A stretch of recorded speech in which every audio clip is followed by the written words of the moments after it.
Welcome to another edition of Broadcasting on the Beach with Halftime Howie. And once again, we raise awareness on a very important topic. And tonight's topic, our main focus, is on preventing bullying. And we have a great panel on the show tonight. We have to my left, Joe Salamone, who's the Executive Director of the Long Island Coalition Against Bullying. So welcome, Joe. Thank you, Howie. And we have to my next, right to my left, we have Phil Bruno, Long Beach Dean, who runs the Long Beach Anti-Bullying Club. Welcome, Phil. How are you? And then we have Mayor Minch, who is a former Long Beach student who was bullied from his beginning elementary days to his final days in high school. So he'll reflect on his experiences in Long Beach. And then we have three students who are from the Long Beach High School Anti-Bullying Club, and they are? Chloe. Caitlin. Sarah. Okay, now, thank you guys. Now, I think to start the show and get us off an extremely powerful way of citing an example of how, I can't use any other word, how terrifying bullies can be. I picked a story that was in the New York Post, and this story comes from a upper middle class neighborhood in New Rochelle, affluent area, where a student was not only bullied, but she was killed by other students. So to drive that home, we got three students from Long Beach High School are going to read the story, and the name of the story is Westchester, Bullies Gone Wild. And Chloe is going to lead us off reading this story, driving home the point about bullying. Take it away, Chloe. In the final moments of her life, 16-year-old Valerie Schwab was just trying to get back her house keys. The New Rochelle High School junior had slipped out for lunch at around noon on January 10th, despite a policy against leaving campus at the award-winning school. She was soon knocked to the ground and robbed at a nearby McDonald's by a gang of school bullies. Then her teenage tormentors, who harassed her on a daily basis about her tattoos, love for the band Nirvana, and affinity for social activism, proceeded to stalk her for the next hour. They followed her into a Subway sandwich shop and then a Dunkin' Donuts, where she would spend her last conscious seconds gasping for air, clutching the hand of a young cashier as blood poured from 2 stab wounds to her heart and lungs. She didn't even know she was stabbed, the worker recalled to the Post. She was screaming, saying that somebody stole her keys. The next thing you know, you see a commotion, and then everybody's gone. And then she was just standing by herself, bleeding. She was bullied, stalked, assaulted, robbed, and ultimately stabbed and murdered by her own classmates, said Valeria's aunt, Monica Farrell Schwab. There aren't too many words to express how we feel. Over the next 8 days, 2 more New Rochelle High School students were assaulted in another possible bullying case. Parents, teachers, and students in the well-off, leafy Westchester County enclave appeared baffled over how the spate of violence could have happened in their typical peaceful town, where they most usually had to worry about occasional schoolyard scuffles. The recent statistics on bullying are so sobering. According to StopBullying.gov, nearly a quarter of U.S. students in grades 6 through 12 have experienced bullying, and more than 70% have witnessed it firsthand in school. Last September, Bronx teen Abel Cedeno allegedly plunged a switchblade into 2 students who had been throwing pencils at him and calling him names, killing one of them. Cedeno, 18, later told the Post in a jailhouse interview that he just snapped. He said he had suffered from bullying since the 6th grade for being bisexual and dressing differently. Dr. Jennifer Powell Lunder, a Westchester therapist and adjunct professor at Pace University for graduate psychology students, said, "Why are responses so violent these days? Some research has told us that the threshold for shock has really gone down because kids today are so much more exposed to violence with social media and the internet. So they are not understanding the severity of their response and just how scary and violent they are." Ulcher, the Westchester social worker, said some parents are little help. "Adults now don't understand what kids have to deal with because we didn't experience it with all the technology and how kids can never turn off," she said. "There's no time for kids to just be home with their family, alone, relax their brain, and just be, because there's always pressure of social media." Very powerful. Joe, let's get your gut response to the story that the girl so eloquently read. Well, excuse me, I'd like to say my voice is a little stronger tonight, but I'm getting over a cold. I'm not all that surprised, to be realistic. I think you're starting to see a little bit more of some extreme examples of what happens when bullying is not appropriately addressed. While it has nothing to do per se with what happened using last week in Parkland, Florida as an example, bullying so far that we know didn't really play into it that much. But there are statistics out there, like I think the most recent statistic in 2014 was that bullying victims are twice as likely to bring a weapon to school. 12 of the 15 school shootings that happened in the 90s were all done at the hands of kids who had documented histories of being bullied. So there's definitely a direct correlation between violent actions and being bullied. And I think a lot, like the article says, has to do with social media, in addition to the fact that because of how exposed kids are to a lot of different things, there's really no ability, and obviously not really being a kid anymore, I would kind of deflect to you guys in a little while to kind of corroborate what I'm saying, but I don't think there are many opportunities for anybody these days really to have an incident happen, deal with that incident before something else happens, or something else just happens in everyday life that distracts attention and thwarts their efforts to look somewhere else. So I think when it builds and builds and builds and builds, you find extreme scenarios like this. Phil, on our previous show, Joe had mentioned something I want to bring up to you, is that he mentioned something along the lines that when it comes to bullying, some schools are a lot more advanced than other schools. Running the Long Beach Anti-Bullying Club, how much of an impact you think it's made and a difference you've noticed since the Anti-Bullying Club has taken effect? Our club in particular has done a great job of kind of including everybody in the school. I think the clubs in general, anything from the African American Club to Aspira, those clubs are bringing people together who might not have the chance to get together. So that feeling of community has brought us closer to kind of where we want to be. Are we perfect? No, unfortunately we're not. But the clubs in general, our anti-bully club, we're promoting a week such as Kindness Week. We do Appreciation Day, where we're just recognizing certain people for being themselves. It's okay to be different. It's okay to be who you are in our school. Long Beach itself has a bunch of different people from a bunch of different places, and somehow they all melted into this one place. Overall, like I said, the clubs in general, not just our club, has done a good job of promoting a community-type feeling in the school. Excellent. Chloe, this is your fourth year in the club, right? It is. She's the president now. The president, that's awesome. From your perspective, from a student's point of view, what kind of an impact do you think the Long Beach Anti-Bullying Club has made at your school? So basically going off of what he said, it really brings us all together. Like, there's people in the club that I'm friends with that I may not have had the opportunity to be friends with if it weren't for the club bringing us all together. That's awesome. And Caitlin? Yes. Talk about your experience and the benefits you've seen from the Anti-Bullying Club.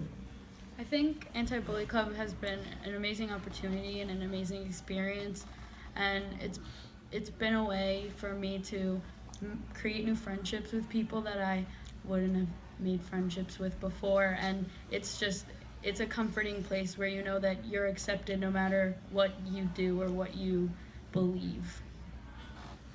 And Joe, just to refresh some of the people, as the executive director of the Long Island Coalition Against Bullying, what are some of the things, objectives that as an organization you're trying to accomplish at schools like Long Beach and other schools here in Long Island? Well, definitely to raise awareness, which you guys are already doing a great job. The fact that you guys have an existing club is a great start in that. One of the things we would like to see is more of these types of clubs get started in other schools. We've even offered to help certain school districts, fund them, where we would give the district money in order to do it. So raising awareness is definitely one of them, and you don't necessarily need it to be a club. We'd also like to just see kids walk down the hallway with each other and empower each other just to be nicer to each other. You don't need a club to do that. You don't even need my organization to do that. If you have and you operate, like we try to preach, a fundamental idea and concept of respecting each other, then you don't need a club. You don't need a nonprofit. If everybody understands that when you wake up and you get out of bed in the morning, everybody else is doing the same thing. And, everybody might be different, but so what? If everybody understands that concept, which we, in addition to, don't be mean to each other, there's also the idea of preaching, be nice to each other, or just don't interact with each other. I mean, that's always an option too. I mean, people say, well, you can't walk around and be smiling and be nice to everybody. I mean, I think you can, but you don't have to do that either. You just have to go out of your way not to be nasty and mean and, and belittle somebody. That goes a long way too. So, when it comes to empowering kids, we have one school district, Deer Park, where I graduated from, who adopted the Community Upstander Award. We give a $500 scholarship to a student who exhibits exactly what I just described. I would like to see that, go into other school districts. So, if any of you guys might be prospective candidates, if that ended up in Long Beach. Definitely. But things like that, when you empower kids and you recognize them for doing the right thing, it incentivizes other kids to want to be, better and want to do the right thing. Can I add? Yeah. Sure. We actually came up with these cards last year where we just saw you do something nice. So basically what we did is we went to Staples, distributed them, got them all cut up, basically 100 to 500 cards, whatever the scenario was, and we handed like 10 out to a teacher because we wanted the students to be recognized for, like he's saying, doing something right. You don't want to force somebody to do it, just if it comes easy and a teacher happens to catch it, cool, it's just a little card. And the reason why I got this is our guidance counselor. I was in a meeting and our guidance counselor, Miss Leader, gave me a card just saying something about me doing a good job. It just changed the way I felt about that particular day. So recognizing a good behavior that we want to promote, it's a nice way to do it. Absolutely. And what are the teachers, like for instance, if a teacher notices a kid being bullied in the classroom, what's the responsibility of the teacher to get involved and try to nip it in the bud so it doesn't get progressively worse? In reality, a teacher just has to do something. They don't necessarily have to stop it, but they do have to do something. They have to get somebody, they can get a security guard, they can intervene. They have to worry about themselves too, to be honest with you. They have to worry about physical violence themselves. Their responsibility is to do something, not necessarily to get involved physically. So as long as the teacher recognizes the behavior and addresses it, we can move down that road. Usually at that point, the deans, the vice principals, and the guidance counselors, with social workers, depending on what level of scenario we're talking about, we might have to get the school psychologist to make sure that student is level-headed at that time. But usually it's a team effort. Instead of just sending one person off on their island to handle the problem, it's usually multiple people on multiple different levels, bringing in families, bringing in students to help address it. And we found by actually bringing more people in, it helped out with having a feeling of belonging, and this is my problem also, not just one person and deal with it. Now, that's great. Now, from a student's perspective, Chloe, if you see a student being bullied or you notice, in the corner, a kid being bullied, have you noticed students taking action, saying, hey guys, knock it off, or leave that kid alone? What have you noticed from a student's perspective about students stepping up, helping other students? From a student's perspective, we do look out for one another, like especially like sports teams, kids, like all the kids that have a group. We all have groups, but we all look after another, and we look after all the other kids as well. I agree. I think our school is very, it does have its groups, but I think that we are all one big community, and we're all comfortable accepting each other, and we support each other as much as we can. Sometimes there's a tragedy and there can be a stigma placed on the school district. Phil, I'm going to go back to a couple years ago with the horrendous tragedy of Brendan Malone, 8th grader, was bullied, took his own life. Talk about the impact that had in the Long Beach School District. In particular, I'm not going to get on the specific details, but it just kind of opens your eyes to make you want to do better. That it's not okay, and we can't pretend that things are going to be perfect. That we need to work, and in order to step forward, we need to come together. And something, unfortunately, such as that, and I know there's others that probably people in this room have in their heads. It's just eye-opening, and it just makes you want to do better as a community. Chloe, what was it like from a student's perspective when that awful tragedy happened in Long Beach? You saw a lot of people come together to support one another, like people that didn't even know each other were there for one another. Oh, I agree. I didn't know the student, but I had friends who did, and it was an opportunity to comfort the people that I was close to and come together in support of the family and the people impacted. Want to say a few words? I was friends with Brendan before he committed, and nobody really knew that this was going on. So everybody that was friends with him came to school the next day, and people that didn't know him or anything came together, even if they weren't friends with them, and were really supportive of everything. And even the teachers, they were like, if you don't need to do this, if you don't want to do this, you don't have to do anything. And everybody just kind of banded together and became one at that point in the community. The interesting thing to me, and the thing that I hope that everybody doesn't lose sight of, particularly with Brendan, or any situation like that happens, we can't just let one incident bring everybody together, and then the more time passes, everybody just kind of goes back to their everyday life. We are, like I said before, overexposed, so it's natural in the way we live life today that this happens, for a week, 10 days, 2 weeks, maybe a month. Everybody still feels that sense of community, but life will then take over again, and you do start to kind of see those kind of a disbanding of those tight knits that were built. So what I would say to everybody listening to us, unfortunately things like that happen, but we need to use them as experiences to come together and stay together, because that's how you avoid the next incident from happening. Mm-hmm. Absolutely.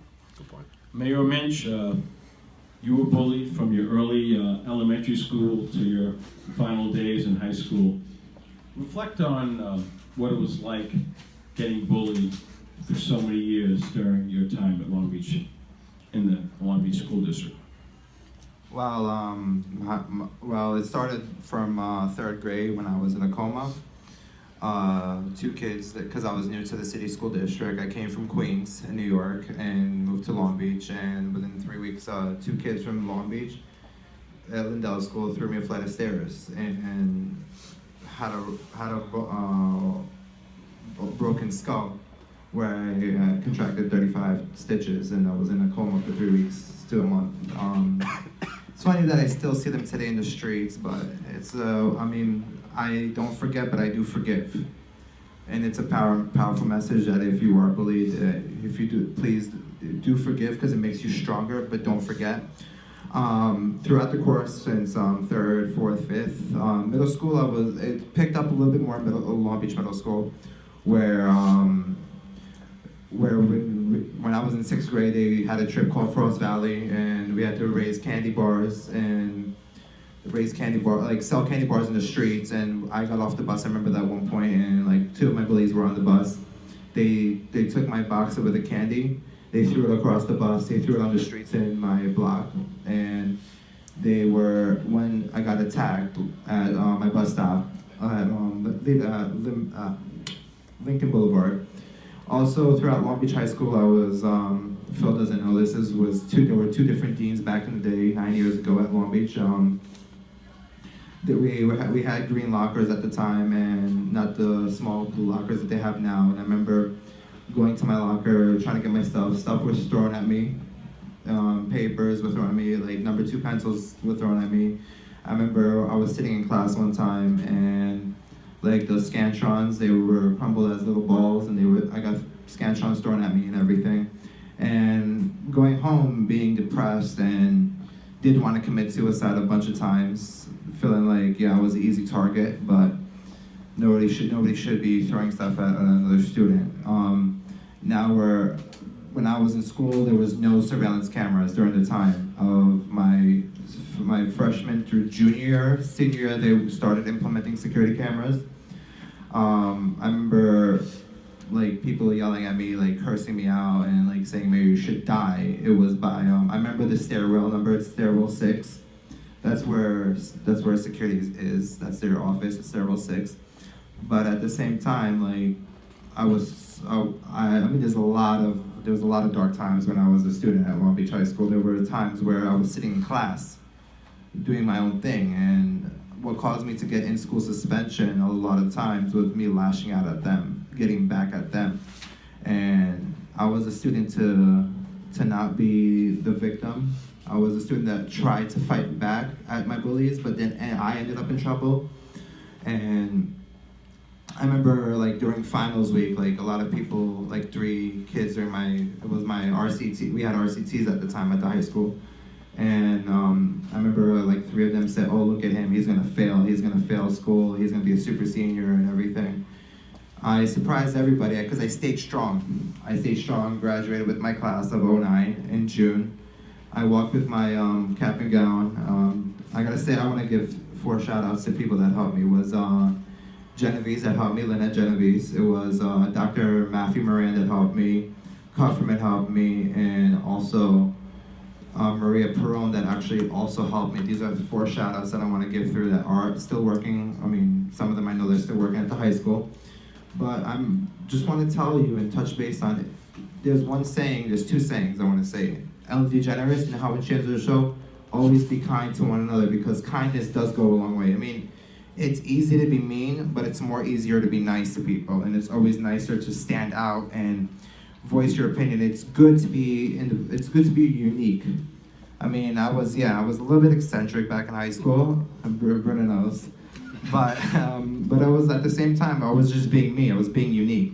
There's nothing wrong with that. And look at this. Today I'm 27 years old. In 9 days I'm 27 years old. I can walk down the street with a new Camry and look at and face all my bullies and with their old broken down cars and saying, look where I am, look how I became and nothing stopped me. I mean, what you have to understand is if you're getting bullied now, always understand, like, one school district that I want to give thanks to is Long Beach School District. They have the anti-bullying organization, and I commend them from the bottom of my heart that they have this organization implemented at Long Beach High School. And that's what I think every school district should get, because they should learn from these school districts, because Long Beach School District is the best school district that I know. And I gotta say that if you see something, say something. That's implemented. I mean, as adults, we all travel MTA, right? What's they're saying? If you see something, say something. You can also implement it in every school. I mean, it's easy, guys. Just stand up and fight for what's yours and fight for being unique. Thanks, Mayor, for sharing. And Phil, it's safe to say that Long Beach has come a long way since Mayor graduated. It's pretty safe to say that. We deal with little problems, if I say it that way. But I think the students are more aware, and even in TV shows, they see how to deal with violence, or they see how to deal with a bully. They see it on the news, they see it on the computer, they see it over social media. So as much as a problem social media might be, it's also exposed them to things and has created a stronger individual. So of course there's situations that occur, but I think some of our students are better prepared to deal with it, and the ones that do, when they link up with each other, we're stronger in numbers, and that's kind of how I like to take it as a team approach. Stronger together. Stronger together, which is ultimately something I really do believe in. brings back memories. I'll never forget the story. I once read about a young teenager who was on the front page of Newsday who was being bullied. You remember, Mayor, who I'm talking about, the young teenager from the west end of Long Beach, and came from Delaware, was being bullied, had no friends, and there was one teacher at Long Beach High School that took him under his wing, Mr. Bobus. Mr. Bobus was a beloved teacher who all the kids loved, unbelievable guy, and he got this kid to join the surfing team because Mr. Bobus was extremely passionate about surfing. It was the first ever Long Beach surfing team, got him to join the surfing team. And during a horrific tragedy, Mr. Bobus, Daniel Bobus, died in a terrible skiing accident. And this student was so moved by Daniel that he wrote a song about him and sang it on our show and dedicated it to him. And he said that Daniel Bobus really saved his life and had such an amazing impact. And that's a story about a teacher in Long Beach taking a young student who was going through a hard time under his wing and making a difference. He's still remembered to this day. I think he actually passed away surfing, to be honest with you. I'm not sure if it was skiing, but I think it was surfing. Yeah, he was surfing, a surfing accident. Surfing, his surfboard is up in the Commons. That approach that he took, where he kind of not excluding but including. We have a lot of teachers doing that. We have a big movement, restorative justice, going on in the high school, where it's not necessarily just about punishments. It's just about kind of fixing what she kind of did by building more relationships. Our I can't even think. Our symbol for our club is actually a monkey. The whole idea about the monkey is there's a phenomenon that was called the 100th monkey syndrome. I don't know if anybody ever heard about it. Basically, it came down to a little story. I read about it. They say it's fake. They say it's not fake. It doesn't matter. It's more of the idea. What happened is there was this island, a bunch of monkeys cleaning eating potatoes. They're eating all the dirt. They're doing whatever they're doing. And for whatever reason, one of the monkeys went over to the river and actually washed a potato.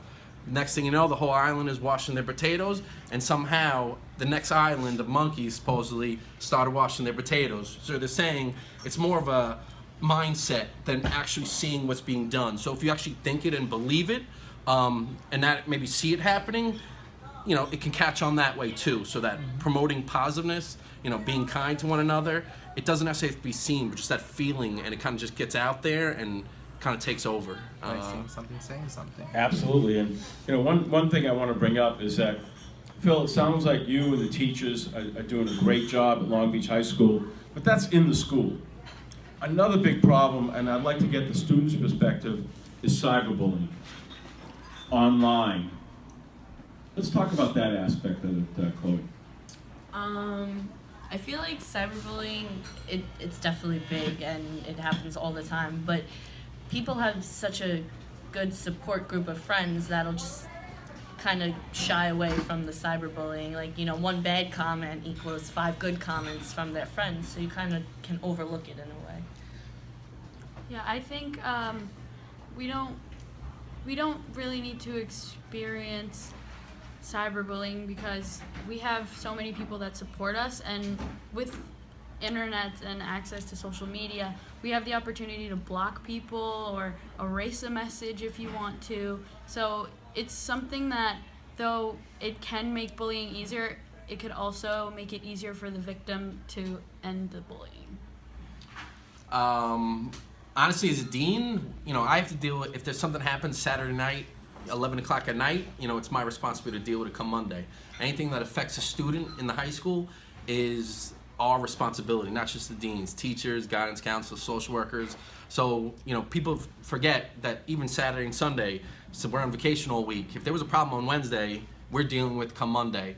As soon as you guys step into, and I say that to all of you guys because you guys know, as soon as you guys step into school, we're here as a family. So, I think we created that where people feel comfortable enough that if something happens, they say it because they know and believe it's going to be dealt with at this point. But like I said, if Sunday, Saturday, it doesn't matter. It's still school hours as far as we're concerned. Joe, your thoughts on cyberbullying? You know, I like the perspective that you guys took about the fact that for the one bad comment, there are a lot of good comments. This particular week, actually, I had a young lady out in an Eastern Suffolk County school who I've worked with before, and we share these stories every week. Once a week, we share a story. We call it the campaign LICAB in their own words, and we profile a student who is strong enough to come forward and tell their story. We blast it on all our social media accounts. We send it out via email, and it has encouraged a lot of other people to kind of come forward and realize that it's okay to tell your story, and that by telling your story, more people will come forward and do so. But she was one of the girls that we did that with, and she shared it on her social media page on Instagram. And a couple of people went onto her Instagram and started attacking her for it. Ironically, they knew that we were tagged in it, and it didn't really deter them. Not myself, but our social media manager actually started responding to the comments as us, and it really didn't do much to deter them. What did was every time they posted something else either about her or about us now, you had 5 or 6 other kids going back at them. You know, it didn't become now there's an organization involved, now we're going to back away. Like, they got more engaged, and the nastier it got, the more positive they just kept dumping on it. Leave her alone, defending her, building her up, and it was very encouraging to see that. That is great.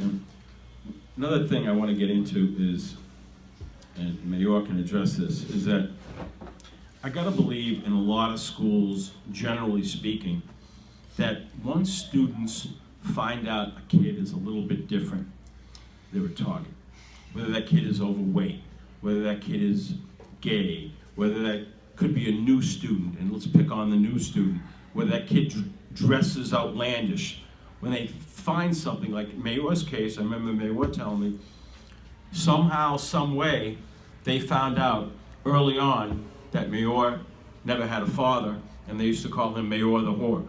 I mean, let's address that when they find out a certain kid is different, or they perceive the kid to be different, that kid becomes a target for bullying. Phil? Yes, in cases. Again, I feel our school is very inclusive. I've never been to another school as welcoming, I guess, of different nationalities, of different backgrounds, different customs. I know every little part of Long Beach has their own little section, if you want to call it that way, but they come together at the high school. And that feeling, again, going back to that feeling of creating that community, has stopped a lot of that. Yes, there are kids who stand out, but that doesn't mean they're picked on. Yes, there's kids who are different, but that doesn't mean they're picked on. Can I, say my head's in the cloud and say that, yes, there's never a comment said or there's never anything done about it? I can't say that. I wish I could, but as a general belief, I think Long Beach itself is a very inclusive environment where they actually accept people for their differences. And I got a thought in my mind, and I'll give it to Joe. But going back, guys, to 2010, I had come out of retirement. I did high school sports for 20 years. I retired kind of in 2005, and in 2010, I got the itch to come back, but I didn't want to do a sports show. I wanted to do a community-based show. I picked Long Beach. And today it's very apropos. I'm going to get to this in a second. And the reason I picked Long Beach is I had an extremely close relationship with the 2 wrestling coaches, Ray Adams and Miguel Rodriguez. And what impressed me about both of them is that they would take so many kids from so many different backgrounds and merge them into one family. And one story that always comes to mind is there was a kid going back maybe 20 years named John Massa. His mother, his father, and all his grandparents died.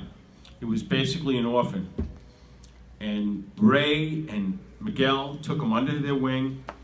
He had problems adapting, because he had a lot of issues. He had a lot of loss. But they worked with him, they molded him. He ended up being a state champion wrestler. And he's now married, he's got 3 kids. And another story about Miguel, which has not only got attention here in Long Beach, but it's got attention all over the world.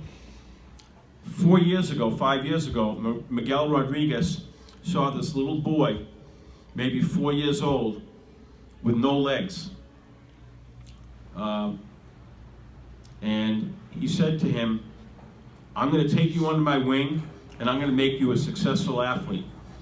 And now, Isaiah Bird has been in ESPN, written out all over the world, and someday I think that kid's going to be a county champion wrestler.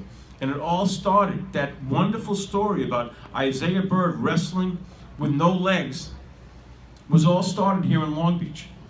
And Miguel is like his surrogate father. This is a great story. And one of the reasons I'm so happy to mention Miguel Rodriguez is yesterday, upstate, Miguel's son, Elijah, became a state champion in wrestling. So let's give it up for good to happen to a better kid, a better dad. And we also want to give it up for Jacori Team becoming the first ever 5-time state wrestling champion. So, but again, Phil, just the unbelievable love that they had for their kids, and it's still prevalent today, made me want to do a community show in Long Beach. It was because of Ray Adams and Miguel Rodriguez. The love and compassion they had for their kids was the reason that I decided. I could have picked any town in Long Island. I picked Long Beach because of Miguel and Ray. Nice. Both guys happen to be really good guys. Again, I'll give a shout out to all the coaches. I know all the coaches make a difference in their students' life. That's how I met you. I was one of the football coaches for the high school. But I think if you have a chance to make a difference in someone's life, jump on it. Ray and Miguel's was through coaching and then just kind of their personality. So I applaud them for their effort, but there's a lot more like them in Long Beach. Absolutely. And Joe, want to add to that? Yeah, I want to go back to something that you mentioned earlier about the things that make people targets.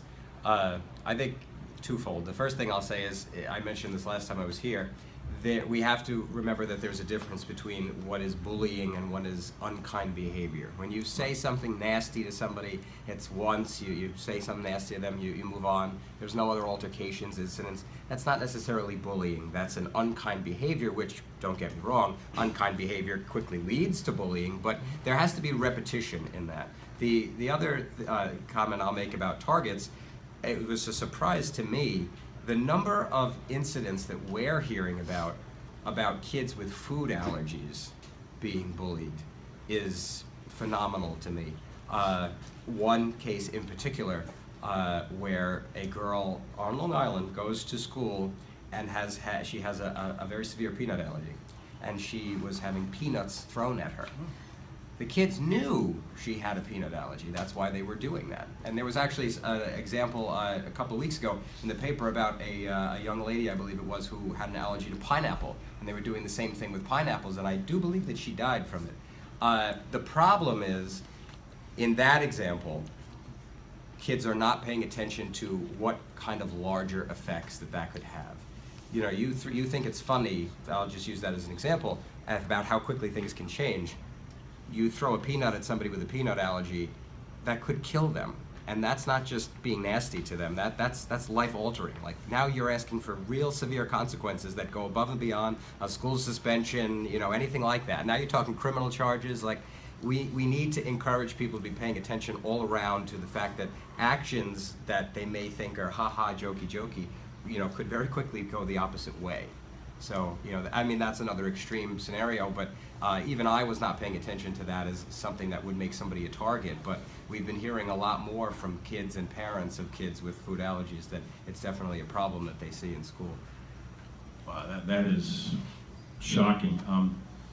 Phil, the last thing I want to talk about, and I want to thank everyone for sharing, if anything else you want to add, but the other big concern I have about bullying that I think needs to be addressed, and I've heard a lot, in the past about it, and I just want to hear your take, the students' take, and Dean, is the bus. I've heard there's a lot of issues on buses where, bus drivers in the front, in the back, kids can gang up on a kid and, make comments, snide comments. what type of issues have you heard about kids getting bullied on the buses? Kids being bullied on the buses. I don't know if we're just a good school lately or what. I don't really hear so much. I mean, we definitely, had an incident recently, but again, having cameras on the bus has helped us out. I mean, we have two cameras on each bus where if something happens, the kids know it. It says it. There's a sign. You're being videotaped. Students have phones. They're not afraid to take out their phone and what are you doing? I know there was this girl in school and she got back at her bully by, what are you gonna do to me? And whipped out her phone. She didn't have to sit there and fight her, but verbally, mentally, she just matched her. And it was a good way to do it. So because of, the cameras and, the bus drivers are getting trained on how to deal with it. There's this course Long Beach has inherited called CPI, Crisis Prevention Intervention, where there's certain people, I happen to be one of the trainers, where we go around teaching, people how to verbally de-escalate problems. So students are being doing that. I train the kids in the high school at peer mediation. So we have mediators with the kids. We're training mediators as adults.